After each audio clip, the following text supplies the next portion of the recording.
That's Nick. And that's Joseph. And today we're here to talk about Voyagers, the 7th film directed by Neil Burger, which Lionsgate will be releasing April 9th, 2021. Do you know Neil's other films? Yes, as do you. His early work that he's probably most renowned for is The Illusionist with Edward Norton and Jessica Biel, but The Magician kind of, I think maybe was thwarted a little bit by The Prestige with Hugh Jackman and Christian Bale, the Christopher Nolan film that came out around the same time. You probably remember Limitless, maybe, with Bradley. With the pill? Yeah, with Bradley Cooper. I remember that. Where he's so desperate for it, he's drinking that man's blood on the floor, or whatever. That I don't recall. And Robert De Niro. That's the only scene I really remember from that. He also directed the first installment of the ill-fated Divergent series. Oh. And also The Upside with Kevin Hart and Nicole Kidman, which was a remake of a big French feel-good film hit on Bryan Cranston, which I didn't really like, but that actually generated a lot of attention over here.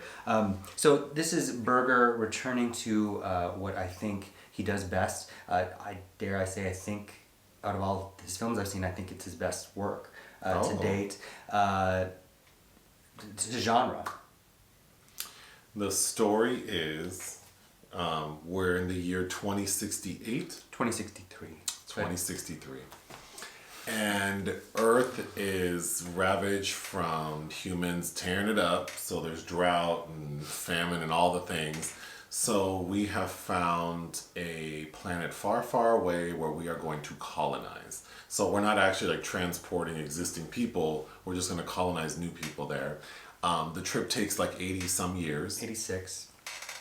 And the plan is that young people are going to be trained from birth how to live in isolation.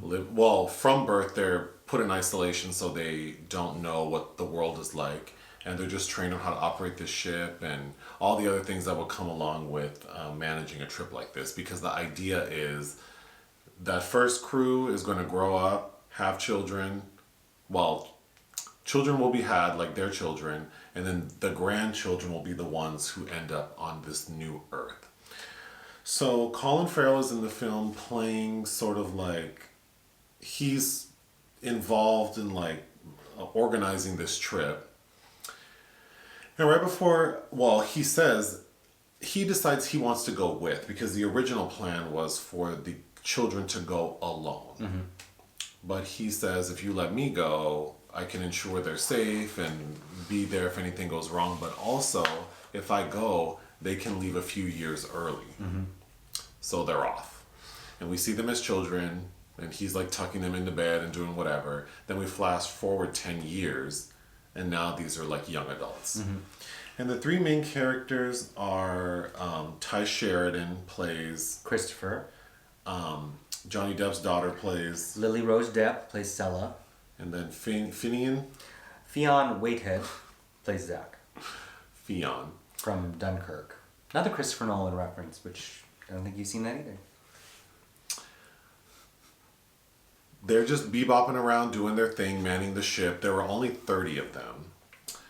When Fionn's character is doing like...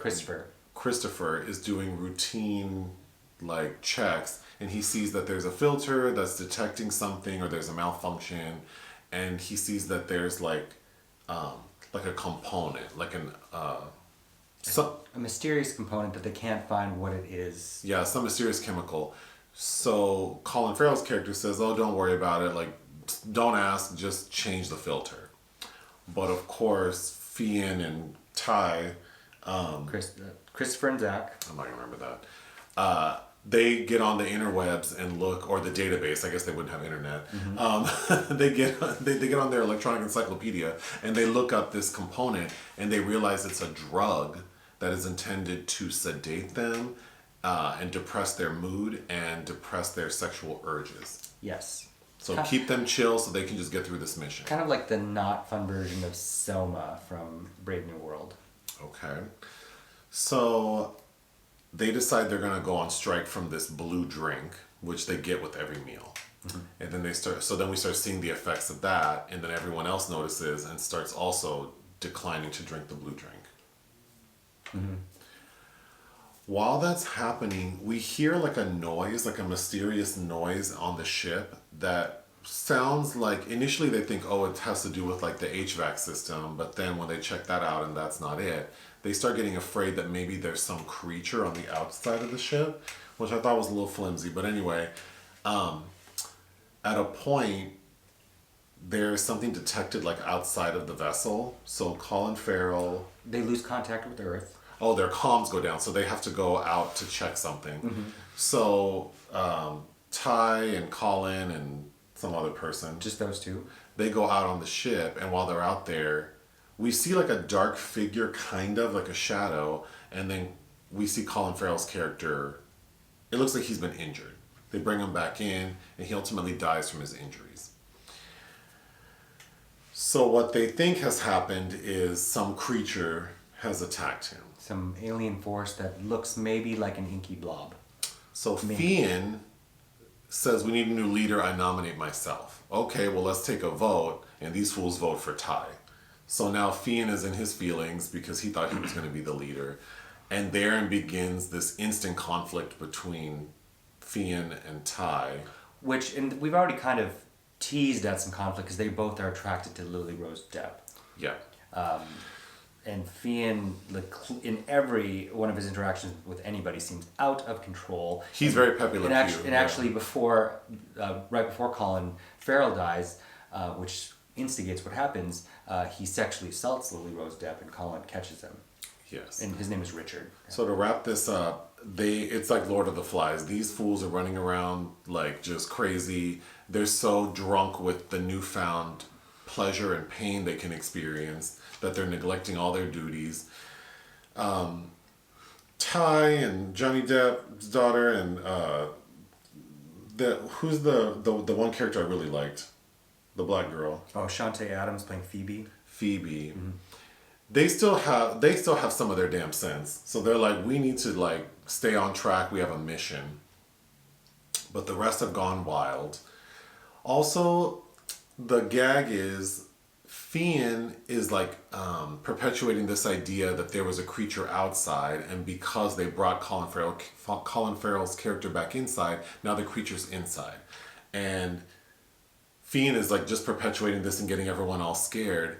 And at a point, he and some other character go into like a room and create a ruckus, and they look like they've been injured, and they try to say that they attacked it. But really what they were trying to do is destroy the video footage that caught them planning out the incident with Colin Farrell's character. Mm-hmm. So really what happened is there is no creature on the outside of the ship. Fionn and some other had orchestrated that there's some sound generating that sounds like rumbling, and the plan was when Colin Farrell gets out there and grabs the wire. So they orchestrated the comms to go down. So when he goes out there to grab the wire, he gets electrocuted.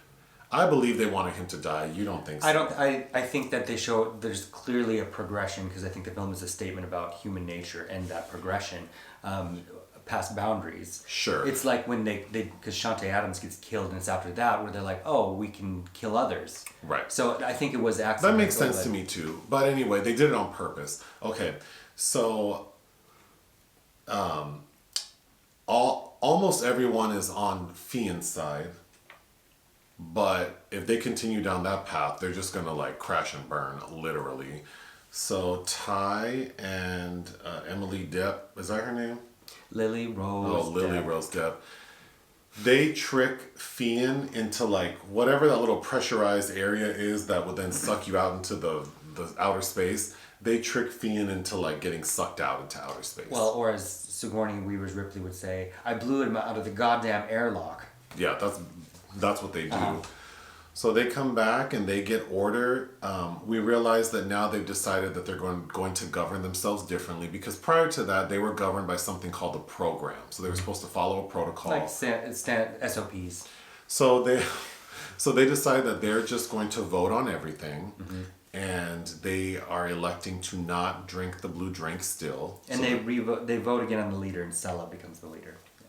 And then we see babies running around. Then we flash forward to the end of the 80-some years for them to them landing on the new Earth, and then we see a bunch of like senior citizens looking out the window. The end. There you go. All right. I really like the poster art for this film. Okay. By the way, and I probably had low. I know I had low expectations for it, and it's a frustrating watch, and I don't think that it's probably as smart as it could be. Especially, you know, the setup of all of these films. I always have questions like, why does Colin Farrell have to be the only adult? They can't have another adult. There's no other volunteers that would want to do that. Okay, I really like this story, but I think I think this would make an excellent series of books. Sure. So like book 1 is like how Earth got to where it is that we have to leave. Book 2 is like the first gen going off into space. Book 3 is the second gen. Book 4 is third gen landing, and then maybe book 5 is like their new life on New Earth.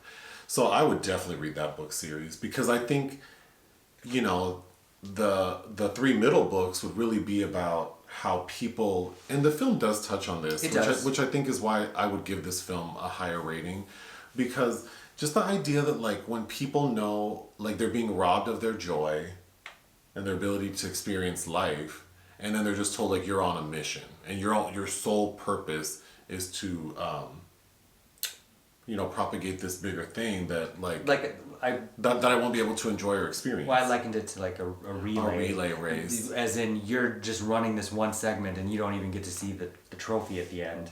I often think about, you know, because our criminal justice system is jacked, but I often think about people who are like falsely incriminated.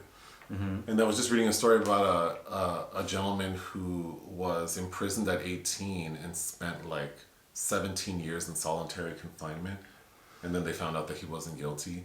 And to me, like this experience of these young people, because when they realize that they can experience joy and that there was something before whatever they know to be or have come to know their life to be, they get frustrated. Well, right, because it's cruel. Yeah. That the program just thought it'd be easier to keep them numb, when it's like the program, we know how human behavior goes in this major study of keeping them like lab rats closed off from everything, but there's still biological elements that, you know, you can't get away from. So I can't believe that there isn't a standard operating procedure for like sex ed, and like maybe we don't want them getting pregnant because I think they were thinking they were going to just do test tube babies.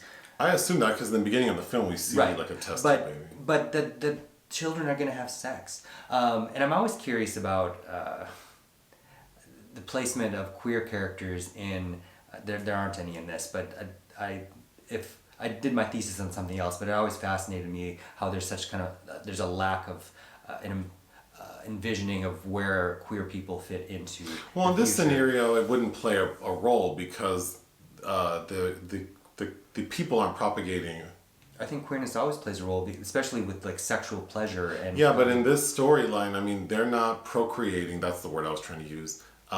Like they're just taking their. Right. But I'm just saying. Yes, that is interesting, but I think. But very much this is William Golding's Lord of the Flies. To me, a lot of H.G. Wells' Island of Dr. Moreau is in here, but in the packaging of something like Ender's Game, which I know you didn't see with Asa Butterfield and Harrison Ford. But I remember, which is actually a pretty good movie, but I remember leaving Ender's Game hearing somebody griping like, it would have been so good if it wasn't kids. Well, getting back to what you said about maybe addressing things, I kind of want it to be more dark. Like, I kind of feel like if you're going to take these 30 human beings, these 30 lives, and sedate them and put them on a ship careening through the galaxy to never experience life and to literally just die in order to pass it on to someone else, then I almost feel like, why weren't they castrated? Why weren't they... I mean, there are so many extreme things that could have been done to prevent these people. So I wish it would have. But then it's like, if they do that, then it's like, well, humanity's really lost then if this is how we're treating our salvation.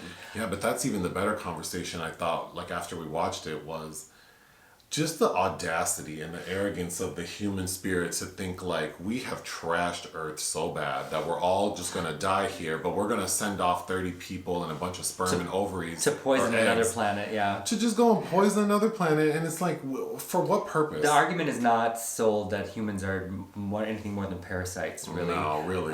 Even though they're watching Colin Farrell's video diaries and talking about how bad times will come, but we'll get over it. I don't read a lot, and I am given books that I rarely finish, but if anyone knows of a book series that's similar to this, I would totally check it out. Because I was very, very... Well, we'll talk off cam, because I have plenty of recommendations. You know a book series related to what I'm asking for? There's all kinds of sci-fi book series, YA and beyonds. That you have read? That I have read, that we can talk about. Since you're looking for... There's a whole library here. Anyhow... You're going to push me into some bullshit. But anyway, go ahead. I don't usually... nepotism is what it is. But Lily Rose Depp I thought was fine. I had anticipated being kind of annoyed, but I thought she gave... She is striking.